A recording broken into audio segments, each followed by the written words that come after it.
সুখ, দুঃখ এবং শক্তি, এই তিন হলো এই সংসারের ত্রিদেবের মতো। আমাদের জীবনে যা কিছু ঘটছে এই তিনটির ভিত্তির উপরেই হচ্ছে। আসলে এই সংসারের একটা নিয়ম আছে, যখনই আপনি কিছু লাভ করেন এই সংসার আপনার পরীক্ষা নেয়। এটা জানার জন্য আপনার পরীক্ষা নেয় যে আপনি যা কিছুই লাভ করেছেন আপনি কি আদৌ সেটার যোগ্য কিনা। ঠিক সেইভাবেই এই সুখ, দুঃখ এবং শক্তি আপনার পরীক্ষা নিয়ে থাকে। যখন সুখ আসে তখন সে আপনার পরীক্ষা নেয় যে আপনার মধ্যে অহংবোধ জাগ্রত হয়নি তো। যদি অহংবোধ চলে আসে তাহলে সুখ সেখানেই সঙ্গ ত্যাগ করে। দুঃখ আপনার ধৈর্যের পরীক্ষা নিতে থাকে, আর যদি আপনার মধ্যে ধৈর্য না থাকে তাহলে এটা আপনাকে আরো বেশি দুঃখের গভীর অন্ধকারে ঠেলে দেবে।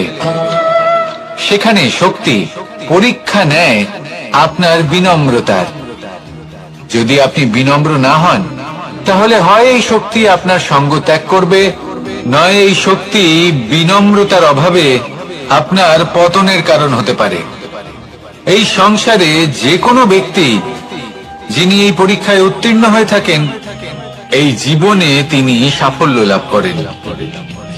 আসুন আমার সাথে ভালোবেসে বলুন, রাধা রাধা।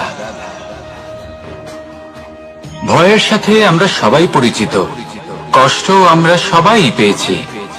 কখনো কখনো আমরা অসুস্থ হয়ে পড়ি, আর এমন সময় হলে মাতার মমতা, কখনো বাবার স্নেহ, কখনো বন্ধুদের পাশে থাকার অনুভূতি আমাদের রোগ নিরাময়ে সাহায্য করে।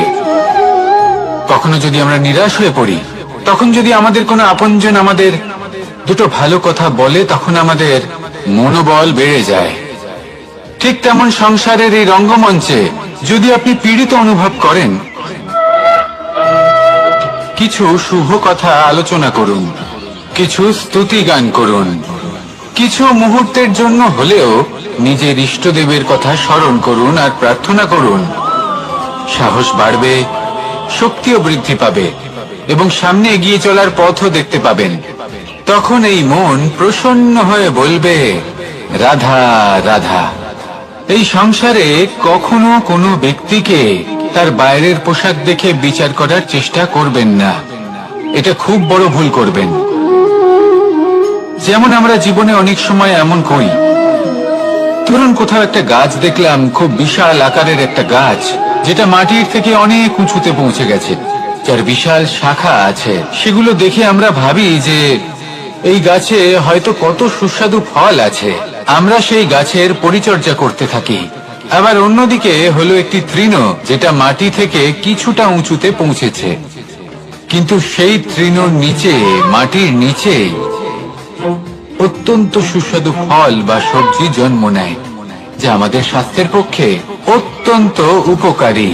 সেই জন্য কখনো আবরণ দেখে কাউকে বিচার করতে চেষ্টা করবেন না। তার বদলে এটা বোঝার চেষ্টা করুন যে আপনার সামনে যে ব্যক্তি আছে বা বস্তু আছে তার বিশেষত্ব কি।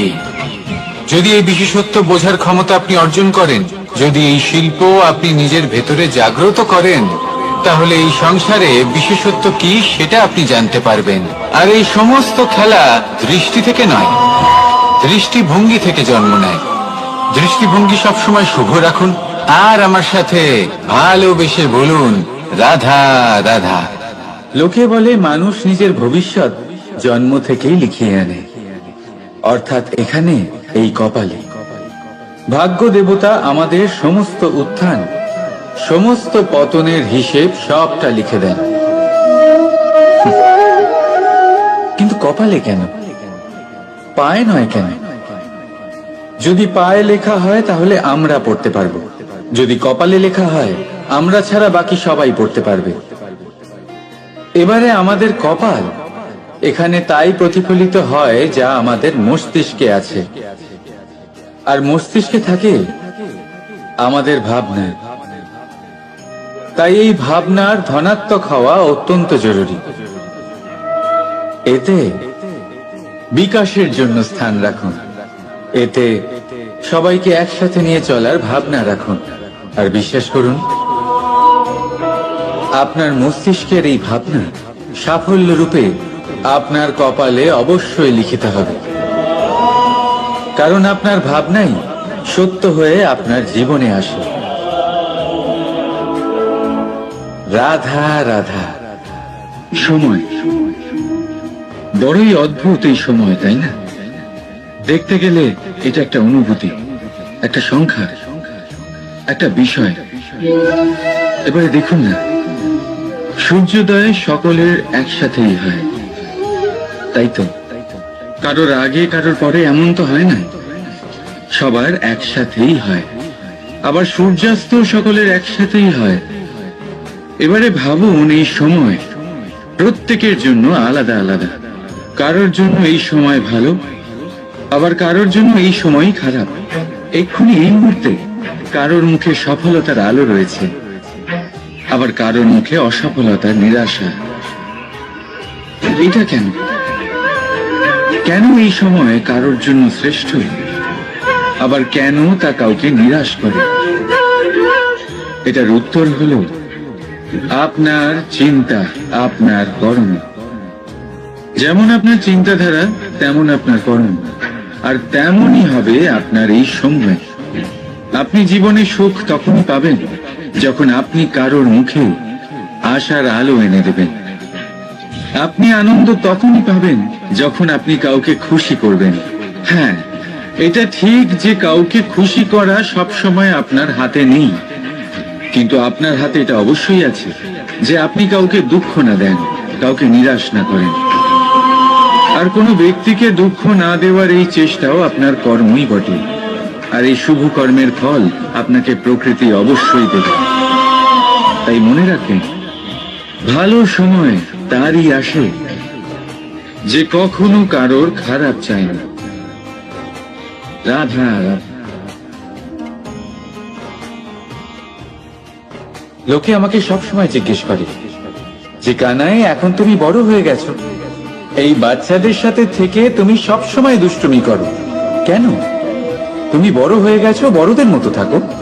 বেশিরভাগ লোকে এটা বুঝতে পারে না, ভাবে উনি তো ভগবান, ভগবানের মতো গম্ভীর নয় কেন?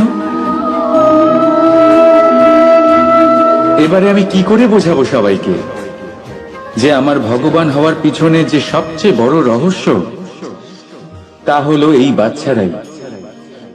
আমার শক্তি কোথা থেকে আসে? সমস্ত সমস্যার সমাধান করার শক্তি এই বাচ্চাদের থেকেই তো আসে। জীবনে বাঁচার শক্তি, সংসারকে প্রেম শেখাবার শক্তি এই বাচ্চাদের থেকেই আসে। কারণ বাচ্চাদের থেকে বড় কোনো ভগবান হয় না। এবারে দেখুন না, পুরাণ আর বেদের কোনো জ্ঞান নেই ওদের, কিন্তু খুব ভালোভাবেই জানে যে একজন উদাস ব্যক্তির মন কি করে ভোলানো যায়, কি করে তাকে আনন্দ দেওয়া যায়। আর এই এক বিশাল ব্যাপার। কোনো ন্যায়, কোনো নীতির জ্ঞান নেই ওদের, কোনো ভেদাভেদ করতে জানে না। কিন্তু এটা অবশ্যই জানে একজন একা অজানা ব্যক্তিকে নিজের দলের সদস্য কি করে বানাতে হয়, কি করে তাকে আপন করতে হয়। আর এক বড় ব্যাপার, এই বাচ্চাদের থেকে অনেক কিছু শেখার আছে। তাই আপনারাও নিজেদের জীবনে গম্ভীর হওয়ার চেষ্টা কখনোই করবেন না। আর যদি করেন, তাহলে এই সংসার খুবই নিরস লাগবে আপনার। আপনিও বাচ্চাদের মতো নিষ্পাপ থাকুন আর নিজেকে আনন্দে রাখুন। লাভ আর ক্ষতির ঊর্ধ্বে গিয়ে সম্পর্ককে দেখুন। জ্ঞান অর্জন করার পরিবর্তে ভালোবেসে সম্পর্ক পালন করুন। আপনি নিজেই বুঝে যাবেন যে এই সংসার কতটা সুন্দর। রাধা রাধা।